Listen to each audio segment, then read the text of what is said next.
కార్తీక మాసంలో కావేరీ నదిలో కానీ గంగా నదిలో కానీ అఖండ గౌతమీ నదిలో కానీ స్నానమాచరించి ముందు చెప్పిన విధముగా నిష్ఠతో ఆచరించిన వారు ఇహమనందును సర్వసుఖములను అనుభవించుటయే గాక జన్మాంతరమున వైకుంఠ వాసులగుదురు. సంవత్సరంలో వచ్చు అన్ని మాసముల కన్నా కార్తీక మాసము ఉత్తమమైనది, అధిక ఫలప్రదాయకమైనది, హరిహరాదులకు ప్రీతికరమైనది. కనుక కార్తీక మాస వ్రతము వలన జన్మజన్మల నుండి వారికున్న సకల పాపములు హరించి మరుజన్మ లేక వైకుంఠము పొందగలరు. పుణ్యాత్ములకు మాత్రమే ఈ వ్రతమాచరించవలెనని కోరిక పుట్టును. దుష్టులకు, దుర్మార్గులకు, పాపాత్ములకు కార్తీక మాసమన్నా కార్తీక వ్రతమన్నా ఏవగింపు అసహ్యము కలుగును.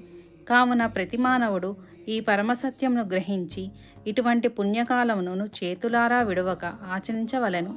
ఇటులా నెల రోజులు చేయలేని వారు కార్తీక శుద్ధ పౌర్ణమి నాడు అయినను తమ శక్తి కొలది